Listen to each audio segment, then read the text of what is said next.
Hello student, welcome to my YouTube channel Mohan Pharmacy and today we will discuss about respiratory disease कि कितने type की अपनी respiratory disease होती हैं। ठीक है, तो पहली इसमें डिजीज है अस्थमा, दूसरी है क्रोनिक ऑब्स्ट्रक्टिव पल्मोनरी डिजीज जिसे हम लोग COPD के नाम से भी जानते हैं, तीसरी है निमोनिया और चौथी है ट्यूबरकुलोसिस। आज स्टूडेंट हम लोग बेसिकली अस्थमा के बारे में और COPD के बारे में डिटेल में डिस्कस करेंगे। तो थोड़ा सा हम लोग समझ लेते हैं कि निमोनिया भी क्या होता है और ट्यूबरकुलोसिस भी क्या होता है। ठीक है, तो निमोनिया में स्टूडेंट्स क्या होता है, निमोनिया बेसिकली कुछ बैक्टीरिया, वायरस और कुछ फंगस की वजह से भी होता है। ठीक है, जो मेन कॉजेटिव एजेंट होता है, जो मेन निमोनिया होता है वो स्ट्रेप्टोकोकस निमोनी की वजह से होता है। ठीक है, और जो वायरस के कारण होता है वो इन्फ्लुएंजा वायरस है ना, हर्प सिंप्लेक्स वायरस है, इसकी वजह से कुछ अपना जो वायरस के कारण जो होता है निमोनिया उसके कारण होता है। ठीक है, और जो फंगस की वजह से होता है वो निमोनिया, कुछ फंगस की वजह से जो निमोनिया हो जाता है तो वो फंगस की वजह से कहलाता है। ठीक है, निमोनिया। अब निमोनिया में होता क्या है, हमारा जो एयर सैक्स हैं, मतलब एल्वेलर सैक्स हैं, और ये जो ब्रोंकाइटिस हैं, जो एयर कहने का मतलब विंड पाइप्स हैं, उनमें क्या हो जाता है, इन्फ्लामेशन हो जाता है, जिसकी वजह से सांस लेने में प्रॉब्लम होने लगती है। ठीक है, तो ये आपका हो गया निमोनिया। इसके बाद ट्यूबरकुलोसिस क्या होती है, तो ट्यूबरकुलोसिस में क्या हो जाता है कि ये ट्यूबरकुलोसिस माइक्रोबैक्टीरियम ट्यूबरकुलाई के द्वारा होती है। ठीक है, और इसमें क्या हो जाता है, हमारे जो लंग्स हैं वो इफेक्ट हो जाते हैं, बोन्स हैं, ज्वाइंट्स हैं, इस सब में बहुत ज्यादा पेन होने लगता है। ठीक है, और स्टूडेंट्स ये बताना चाह रहा था, जो निमोनिया है उसमें बेसिकली हमारे बुखार आने लगता है, बुखार आता है और बहुत ज्यादा चेस्ट में पेन होता है। इसी तरह इसमें ट्यूबरकुलोसिस में क्या है, ट्यूबरकुलोसिस में भी हमारे बॉडी बहुत ज्यादा पेन होने लगता है, क्योंकि बोन डैमेज होने लगते हैं, जॉइंट्स डैमेज होने लगते हैं, लंग्स डैमेज होने लगते हैं, सांस लेने में बहुत ज्यादा दिक्कत होने लगती है ना। तो इसकी वजह से हमारा ये ट्यूबरकुलोसिस हो जाता है। अब इसके बाद हम लोग, जैसे मैंने पहले भी बताया कि हम लोग आज अस्थमा और chronic obstructive pulmonary disease COPD के बारे में डिटेल में डिस्कस करेंगे। तो सबसे पहले हम लोग डिस्कस करते हैं कि अस्थमा क्या होता है। ठीक है, तो asthma is a disease of airway. जो अस्थमा होता है वो एक डिजीज होती है किसकी, एयरवे की। अब एयरवे क्या होता है, मान लीजिए ये जो ट्रैकिया है, ये ब्रोंकी है, ब्रोंकी फिर ब्रोंक्यूलस, इसको ट्रैकियो ब्रोंकियल ट्री भी बोलते हैं। और यही एक रास्ता होता है किसका, ऑक्सीजन को अंदर तक, यहाँ एल्वियोलाई तक जाने का। ठीक है, जैसे कि हम सांस लेते हैं ये ट्रैकिया से होते हुए ब्रोंकाइटिस फिर ब्रोंक्यूलस फिर एल्वियोलाई तक पहुंचता है। ठीक है, तो इसकी को हम लोग ट्रैकियो ब्रोंकियल ट्री भी बोलते हैं, और जो ये रास्ता होता है उसको हम लोग एयर वे भी बोलते हैं, मतलब एयर के जाने का रास्ता समझ सकते हैं। ठीक है, इसके बाद क्या है, asthma is a disease of airway. जाहिर सी बात है, जैसे मैंने बताया ये एयर वे है, रास्ता है, तो जो अस्थमा होता है वो एयरवे की ही डिजीज होती है। ठीक है, दैट इंक्रीज रिस्पॉन्सिवनेस। और जब अस्थमा जिसको होता है उसमें क्या हो जाता है, रिस्पॉन्सिवनेस बहुत ज्यादा बढ़ जाता है। ठीक है, रिस्पॉन्सिवनेस कैसे, मान लीजिए कोई भी प्रकार का स्टिमुलाई आया, स्टिमुलाई मतलब जैसे धूल, मिट्टी या पॉलन वगैरह गया, तो तुरंत ही अस्थमा का क्या होगा, अटैक पड़ जाएगा। अस्थमा का अटैक मतलब सांस लेने में प्रॉब्लम होने लगेगी, है ना, और चेस्ट में पेन हो सकता है। जिसको अस्थमा होता है वो रात में उसको स्वेटिंग बहुत ज्यादा होती है। तो ये सब कंडीशन होती हैं जो अस्थमा में होती हैं। कुल मिलाकर के सांस लेने में बहुत ज्यादा, ऑक्सीजन इनहेल करने में बहुत ज्यादा प्रॉब्लम होती है। ठीक है, तो रिस्पॉन्सिवनेस कहां बढ़ जाता है, ट्रैकियो ब्रोंकियल ट्री। जैसे मैंने बताया कि ट्रैकिया, ये ब्रोंकी फिर ब्रोंक्यूलस है, तो इसको ट्रैकियो ब्रोंकियल ट्री बोलते हैं। एक नेटवर्क होता है ट्रैकिया का और ब्रोंचीज का, तो उसको ट्रैकियो ब्रोंकियल ट्री बोलते हैं। ठीक है, तो उसमें क्या हो जाता है, रिस्पॉन्सिवनेस बहुत ज्यादा बढ़ जाता है। ठीक है, to a variety of stimuli resulting in wide spread spasmodic narrowing the airway. अब वैरायटी ऑफ स्टिमुलाई का मतलब वही है, जैसे मैंने बताया कि धूल, मिट्टी या पॉलन वगैरह वहां पे पहुंचा, ये जो एयर पाइप्स हैं ट्रैकियोब्रोंकियल ट्री में, तो वो क्या करेगा, अस्थमा का अटैक लाएगा। जाहिर सी बात है, तुरंत ही जो थोड़ा सा रिलीफ भी होगा तो तुरंत ही और ज्यादा मतलब वहां पे इन्फ्लामेशन और ज्यादा हो जाएगा। तो जो एयरवेज हैं, ये जो एयरवे हैं वो और ज्यादा पतले हो जाएंगे। अब एयरवेज में देखिए, जैसे नॉर्मल आदमी है, नॉर्मल जिसको अस्थमा की कोई कंडीशन नहीं है, मतलब अस्थमा नहीं है, तो उसका मान लीजिए जो एयरवे इतना उसमें स्पेस इतना है कि सांस लेने में अगर सांस लेगा तो इतना स्पेस रहेगा। स्पेस का मतलब इतना जाने का रास्ता इतना ज्यादा है, ठीक है। अब मान लीजिए किसी को अस्थमा का अटैक हुआ या जिसको अस्थमा हो गया है ना, तो अस्थमा हो जाएगा तो उसका जो एयरवे है और कम हो जाएगा, क्योंकि यहाँ लगातार इन्फेक्शन रहेगा। इन्फेक्शन की वजह से हल्का फुल्का स्वेलिंग रहेगी, और स्वेलिंग रहने की वजह से जो इतना एयर जाने की रास्ता था वो और कम हो जाएगा, है ना। अब मान लीजिए अस्थमा का जब अटैक पड़ता है, मतलब और ज्यादा मतलब पोलन वगैरह पहुंचा या एयर वगैरह पहुंची, जिसके वजह से अस्थमा का अटैक पड़ता है, तो ये जो एयरवेज होते हैं, मतलब एयर को जाने का जो रास्ता होता है वो और क्या हो जाता है, कम हो जाता है, जिसकी वजह से बहुत ज्यादा प्रॉब्लम हो जाती है सांस लेने में, ठीक है। इसके बाद क्या है, वैरायटी ऑफ स्टिमुलाई मान लीजिए पहुंचा, और जिसकी वजह से क्या होगा, wide spread spasmodic narrowing the airway. अब जैसे ही हमारा स्टिमुलाई पहुंचा वहां पे, जिसके रिजल्ट में क्या होगा, वहां पे विंड जो एयर के जो पाइप्स हैं यहाँ पे क्या हो जाएगा, स्पास्मोडिक हो जाएगा। स्पास्मोडिक मतलब अकड़न हो जाएगी, ऐंठन हो जाएगी, अकड़न हो जाएगी। तो जो विंड पाइप थोड़ा थोड़ा सांस लेते थे तो खुल जाता था, फिर बंद हो जाता तो वो बंद हो जाएगा। और जो एयर नैरोइंग द एयरवे, और नैरोइंग मतलब और पतले हो जाएंगे। मान लीजिए पहले इतना ज्यादा था, अब क्या हो गया, नैरो हो गए। इसमें अस्थमा का अटैक जिसको पड़ा तो बिल्कुल पतला हो गया, मतलब ऑक्सीजन के जाने का रास्ता बहुत ही कम बचा, ठीक है। तो एयरवे क्या हो जाएंगे, नैरो हो जाएंगे, मतलब पतले हो जाएंगे। यहाँ पर जो एयरवेज हैं, एयर के जाने का जो रास्ता है ये और पतले हो जाएंगे, जिसकी वजह से ऑक्सीजन जाने में, एल्वियोलाई ऑफ लंग्स तक पहुंचने में बहुत ज्यादा प्रॉब्लम होगी। भाई एल्वियोलाई ऑफ लंग्स, ये जो एल्वियोलर सैक्स होते हैं, यहाँ पे क्या हो जाता है, यहीं पे जाकर के ऑक्सीजन रुकती है और जो फिर यहीं से ट्रांसफर कर दी जाती है ब्लड में, है ना। और जो ब्लड की कार्बन डाइऑक्साइड होती है यहीं पे ले ली जाती है, फिर बाहर निकाल दी जाती है, ठीक है। तो अगर सांस लेने में दिक्कत होगी, ऑक्सीजन पहुंचने में दिक्कत होगी, फिर कार्बन डाइऑक्साइड निकालने में भी दिक्कत होगी, जिसकी वजह से काफी बॉडी में इरिटेशंस होते हैं, ठीक है। इसके बाद क्या है, जब एयरवे नैरो हो जाएंगे, व्हिच में रिलीव्ड स्पॉन्टेनियसली बाय थेरेपी। और ये जो अपना अस्थमा का अटैक होता है ये रिवर्सिबल होता है, ठीक है। रिवर्सिबल मतलब अस्थमा का अटैक पड़ा, हमको सांस लेने में दिक्कत होने लगी, हमारे एयरवे क्या हो गए, मतलब स्पास्म हो गया एयरवे में, और जो एयरवे हैं वो नैरो हो गए, मतलब पतले हो गए। जैसे ही हमने थेरेपी ली, है ना, जैसे कि हमने कोई भी नेबुलाइज किया है ना, नेबुलाइज करवाते हैं, उसमें थियोफाइलिन वगैरह इंजेक्शन, मतलब जो नेबुलाइजिंग एजेंट होते हैं ना, नेबुलाइज कर देते हैं, तो एयरवे क्या हो जाते हैं, जो अकड़न होती है एयरवेज की वो कम हो जाती है, और जो नैरो हुए होते हैं एयरवे वो क्या हो जाते हैं, खुल जाते हैं फिर से। तो सांस लेने में जो प्रॉब्लम होती रहती है वो कम हो जाती है, ठीक है। और बहुत सारे हम लोग वो लेते हैं, अस्थमा की जो इनहेलर रहते हैं उनका भी यही काम होता है कि जो एयरवे में जो कॉन्स्ट्रिक्शन हो गया है या एयरवे में जो ऑब्स्ट्रक्शन हुआ है, या कह सकते हो कि जो नैरो हो गए एयरवे, वो क्या हो जाते हैं, खुल जाते हैं, जिसकी वजह से अस्थमा में तुरंत फिर से मतलब रिलीफ हो जाता है। और इसीलिए इसको बोलते हैं कि ये रिवर्सिबल कॉज होता है, मतलब प्रॉब्लम तो होती है अस्थमा में, लेकिन फिर से वो सही हो जाती है कुछ टाइम के लिए, ठीक है, जिससे कि काफी रिलीफ मिल जाता है पेशेंट को। तो ये कंडीशंस होती हैं, स्पॉन्टेनियसली तुरंत क्या हो जाता है, थेरेपी लेने से ये अस्थमा का जो अटैक पड़ता है उसमें रिलीफ मिल जाता है, ठीक है। अब इसके बाद क्या है, कॉज। ऐसे कौन कौन से कारण है जिसकी वजह से हमारा जो अस्थमा है उसका अटैक पड़ता है, ठीक है। तो एलर्जेंस क्या होते हैं, जैसे धूल मिट्टी पॉलन है ना, छोटे छोटे कण हैं धूल मिट्टी के, वो हमारे सांस के साथ जाएंगे तो लगातार अस्थमा वाले पेशेंट में क्या रहता है, जो एयरवे है उनमें इन्फेक्शन लगातार रहता है। लेकिन जब भी हम पॉलन वगैरह है, धूल है, मिट्टी है, इस तरह की चीजें जाएंगी, है ना, तो क्या होगा, यहाँ पे तुरंत ट्रिगर कर जाएंगे। ट्रिगर का मतलब ये होता है कि हमारा जो अस्थमा का अटैक है तुरंत पड़ जाएगा, ठीक है। तो इसलिए एलर्जेंस अगर जाएंगे तो वो एक अस्थमा का कॉज कहलाएंगे, ठीक है।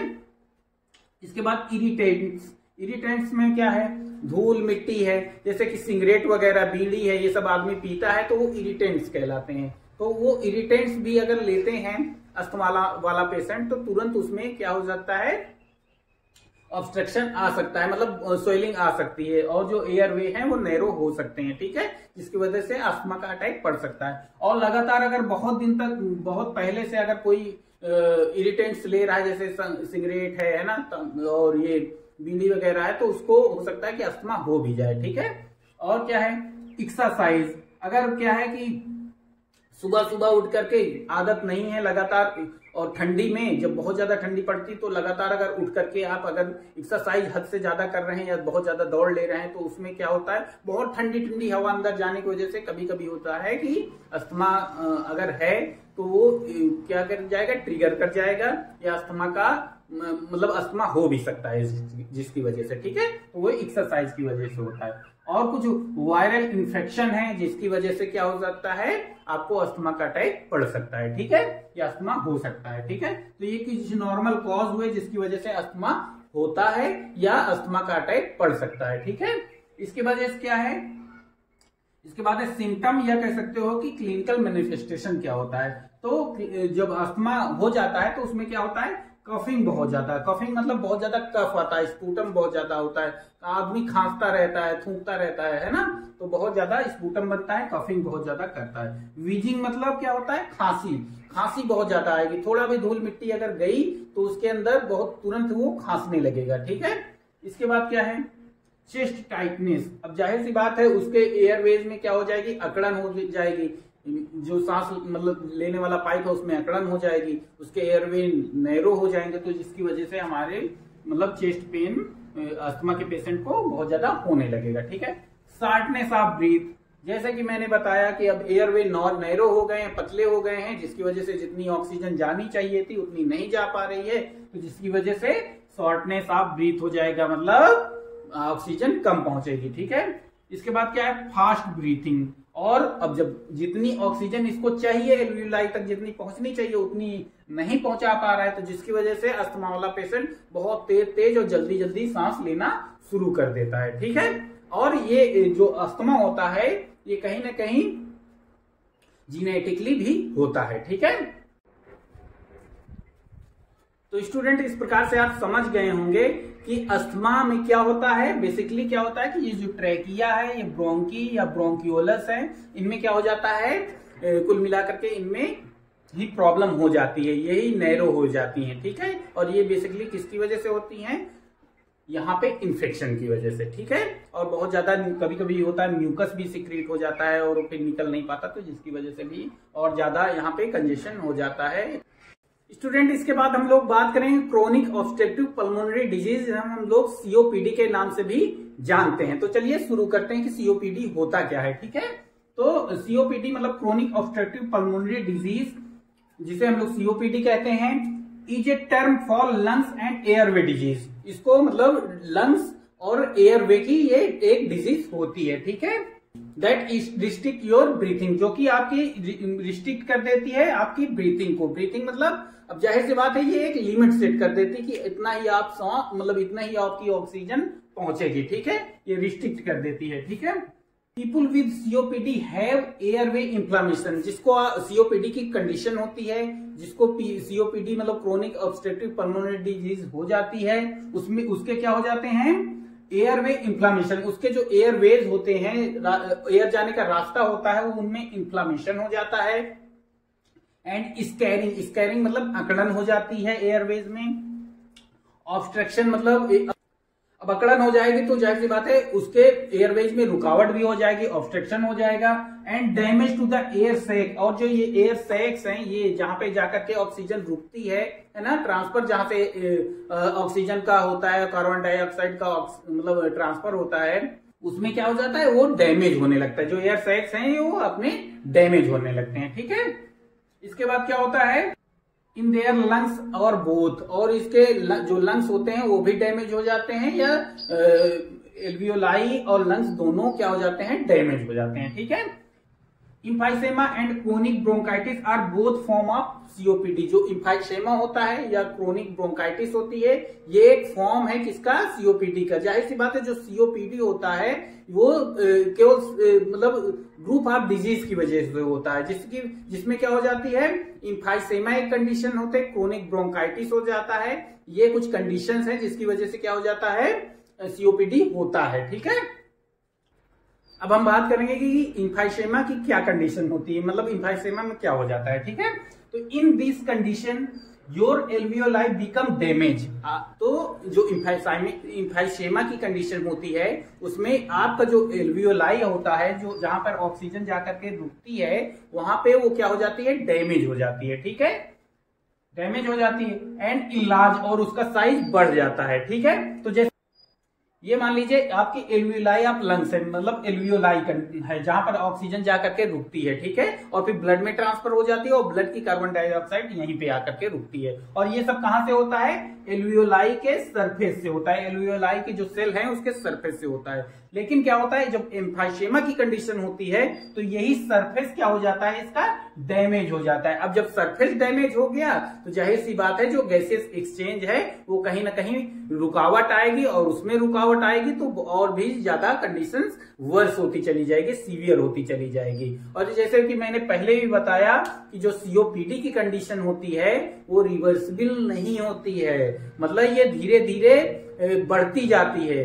ठीक है, जैसे कि ये कंडीशन होती है तो ये पहले धीरे होगी और फिर इसकी कंडीशन सीवियर होती चली जाएगी। ठीक है, और जैसे कि अभी तक मैंने बताया था कि अस्थमा में क्या होता है कि कुछ ड्रग वगैरह लिए तो वो सही हो जाता है, लेकिन इसमें ये कंडीशन ऐसी है कि इसमें रिवर्सिबल ये नहीं होता है, मतलब एक बार कंडीशंस गड़बड़ हो गई तो वो सही नहीं होती है। ठीक है, तो ये कहीं ना कहीं जानलेवा भी हो सकता है। ठीक है, अब जाहिर सी बात है इसका सरफेस क्या हो गया, डैमेज हो गया, तो जो गैसियस एक्सचेंज होना था वो हो नहीं पाएगा, जिसकी वजह से बहुत ज्यादा कॉम्प्लिकेशंस होंगी। ठीक है, और the most common symptom is shortness of breath. जो इम्फाइसेमा की कंडीशन होती है उसका जो मेन सबसे कारण होता है या मेन सिम्टम होता है उसका, उसमें क्या हो जाता है, शॉर्टनेस ऑफ ब्रीथ हो जाता है, मतलब सांस नहीं आप ले पाते हैं पूरी तरह से। अब सांस कहां से आप ले पाएंगे जब लगातार ब्लड का कार्बन डाइऑक्साइड नहीं ट्रांसफर हो रही है, ऑक्सीजन ब्लड में नहीं ट्रांसफर हो पा रहा है, तो कहां से कुछ नहीं हो पाएगा। ठीक है, तो ये कंडीशन हो गई आपकी इम्फाइसेमा की कंडीशन। ठीक है, अब इसके बाद क्या है, क्रोनिक ब्रोंकाइटिस। क्रोनिक ब्रोंकाइटिस मतलब लंबे समय से जो ब्रोंकाइटिस में जो इन्फेक्शन हुआ है ना, क्रोनिक ब्रोंकाइटिस मतलब लंबे समय से, और ब्रोंकाइटिस में जो इन्फेक्शन हुआ है वो क्रोनिक ब्रोंकाइटिस कहलाएगा। जैसे इसमें लिखा है कि chronic bronchitis is a inflammation in your large airways, this narrow your airways and make lot of mucus. जाहिर सी बात है जो आपकी क्रोनिक ब्रोंकाइटिस है उसमें जो इन्फ्लामेशन है, जो आपकी जो ब्रोंकाइटिस जो लंबे एयरवेज हैं उसमें क्या हो जाएगी, इन्फ्लामेशन हो जाएगा, और ये इन्फ्लामेशन काफी लंबे समय तक रह सकता है या काफी लंबे समय की वजह से होता है। ठीक है, इसमें क्या होता है, दिस नैरोइंग योर एयरवेज। अब जब आपका इन्फ्लामेशन हो गया, अब यहाँ पे इन्फ्लामेशन हो जाएगा किसी भी सेल में, मान लीजिए कि ये कोई एयरवे है ना, ब्रोंकाइटिस है, इतना मोटा था, अब इसमें क्या हो गया, ये इतना मोटा आपका एयरवे, इसमें से क्या हो रही थी, ऑक्सीजन जा रही थी। ठीक है, अब दोनों तरफ से इन्फेक्शन हुआ तो इन्फ्लामेशन हो गया, ये इन्फ्लामेशन हो गया। ठीक है, तो इन्फ्लामेशन हो गया तो अब कितना, रास्ता बहुत ही कम बचा ना, क्योंकि क्या हो गया, रास्ता नैरो हो गया, पतला हो गया, जिसकी वजह से क्या हो जाएगा, बहुत ज्यादा प्रॉब्लम होगी। अब क्या है, this narrow your airways and make lot of mucus. अब जब नैरो हो जाएगी एयरवे तो बहुत ज्यादा म्यूकस का सिक्रेशन होने लगेगा। ठीक है, अब म्यूकस का सिक्रेशन होगा तो क्या होगा, जो सीओपीडी की कंडीशन होती है, अब म्यूकस निकल रहा है लगातार, लेकिन जो हमारी एयरवेज हैं इनमें क्या होता है, इस तरह से कुछ सीलिया पाए जाते हैं, कुछ मतलब हेयर के लाइक स्ट्रक्चर पाए जाते हैं। ठीक है, यही स्ट्रक्चर जब कॉन्स्ट्रिक्ट करते हैं या कह सकते हो कि थोड़ा सा हिलते हैं, तो जो हमारे यहाँ का जो म्यूकस सिक्रेट हुआ होता है वो बाहर निकल जाता है और म्यूकस बाहर निकल जाता है तो हमारे एयरवे खुल जाते हैं। लेकिन इस कंडीशन में क्या होता है, हमारा जो ये हेयर लाइक स्ट्रक्चर है ये क्या हो जाते हैं, चिपक जाता है, इसी में जाकर के म्यूकस चिपक जाता है और फिर सूख जाता है। हेयर लाइक स्ट्रक्चर कुल मिलाकर डिस्टर्ब हो जाते हैं और ये जब स्ट्रक्चर हेयर लाइक स्ट्रक्चर अपना चलना बंद हो जाएंगे तो म्यूकस नहीं निकलेगा और इसी की वजह से यहाँ पे जब चिपक जाएगा म्यूकस तो एयरवेज और ज्यादा क्या हो जाएंगे, एयर का जो रास्ता है ये और ज्यादा कम हो जाएगा, या कह सकते हो कि एयर जहां से निकलेगी वहां से और ज्यादा कॉन्स्ट्रिक्शन हो जाएगा, रुकावट हो जाएगी, ऑब्स्ट्रक्शन हो जाएगा। ऑब्स्ट्रक्शन हो जाएगा तो क्या हो जाएगा, और ज्यादा प्रॉब्लम होने लगी। तो ये कंडीशन किस में होती है, क्रोनिक ब्रोंकाइटिस में होती है। ठीक है, the most common symptom is cough. अब इसमें क्या हो जाता है, जो क्रोनिक ब्रोंकाइटिस की कंडीशन होती है इसमें जो मेन सिम्टम आता है इसमें कॉफिंग बहुत ज्यादा होती है, मतलब स्पूटम बहुत ज्यादा बनता है। ठीक है, इसके बाद क्या है, क्लिनिकल मैनिफेस्टेशन, मतलब क्या कारण, क्या क्या चीजें होती हैं हमारे जब हम सीओपीडी की कंडीशन अगर हो जाती है तो जब सीओपीडी कंडीशन हो जाती है तो लॉस ऑफ इलास्टिसिटी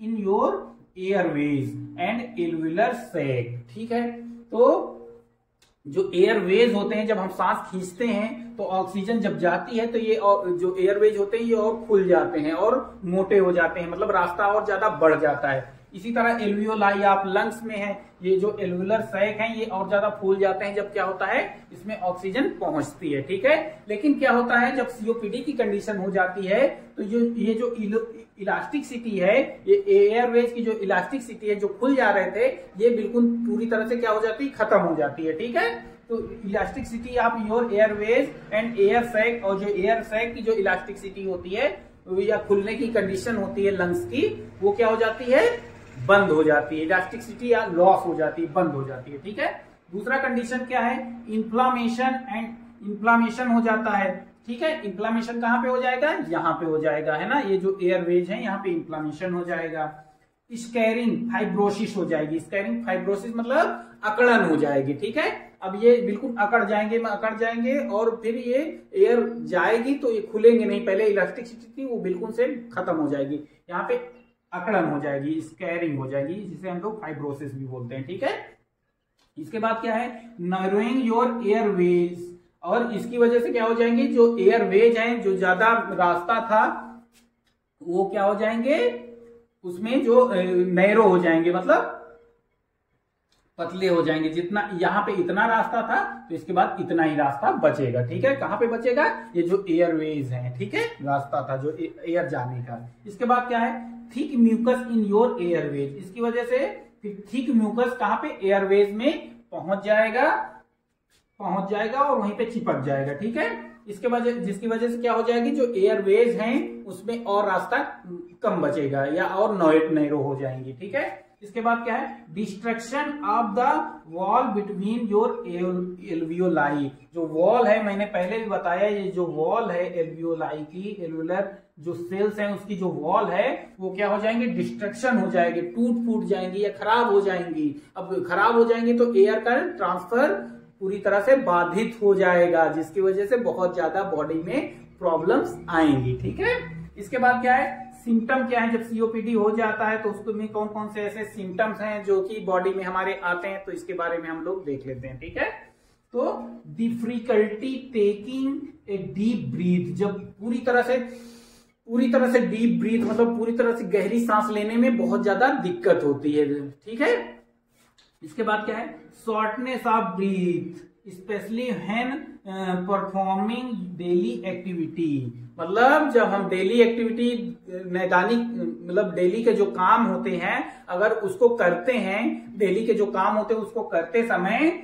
हमको शॉर्टनेस ऑफ ब्रीथ होता है, मतलब तुरंत हमारी सांस फूलने लगती है और ऑक्सीजन की कमी लगने लगती है। ठीक है, इसके बाद क्या है, वीजिंग और अदर लंग्स साउंड्स, वीजिंग मतलब खांसना, या तो खांसी आएगी या तो लंग्स से हमारे घर घर की आवाज आएगी। ठीक है, या दूसरे किसी तरह के आवाज आएगी, किससे, लंग्स से। ठीक है, इसके बाद क्या है, ब्लूइश स्किन या साइनोसिस हो जाएगा। तो जाहिर सी बात है, स्किन क्यों साइनोसिस हो जाएगा, क्योंकि हमको जितनी ऑक्सीजन मिलनी चाहिए उतनी मिल नहीं रही है, और हमारे जो ब्लड से कार्बन डाइऑक्साइड निकल जानी चाहिए वो नहीं निकल पा रही, जिसकी वजह से स्किन हमारी ब्लू हो जाएगी। और वो क्यों नहीं निकल पा रही है, या हमारे ब्लड में ऑक्सीजन क्यों नहीं पहुंच पा रही है, क्योंकि इम्फाइशेमा की कंडीशन होती है सीओपीडी में। और इम्फाइशेमा की कंडीशन में जो हमारे एल्वियोलाई के ये जो बाहर की सेल्स की जो सरफेस होता है वो डिस्ट्रॉय हो जाता है,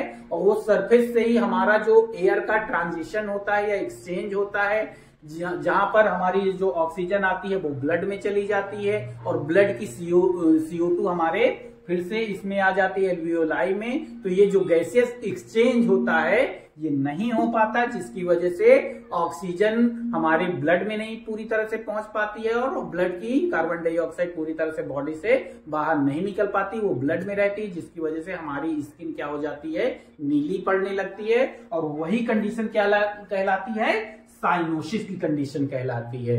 तो आई होप आपको ये वीडियो मतलब आपको डिसऑर्डर ऑफ रिस्पायरेटरी सिस्टम समझ में आ गया होगा कि कितने टाइप के डिसऑर्डर होते हैं, और इसमें मुख्य रूप से अस्थमा और ऑब्स्ट्रक्टिव पल्मोनरी डिजीज को मैंने पूरी तरह से इलेबोरेट किया। तो आई होप आपको ये दोनों बहुत अच्छे से समझ में आ गए होंगे। अगर आपको ये वीडियो पसंद आया हो तो आप लाइक, सब्सक्राइब एंड शेयर कर दीजिए, अपने दोस्तों के पास भेज दीजिए, और सब्सक्राइब जितना से ज्यादा हो सके उतना बढ़वाइए, जिससे कि मेरा भी मोटिवेशन बढ़ता रहे और मैं इसी तरह के वीडियो आपके लिए लाता रहूं। धन्यवाद।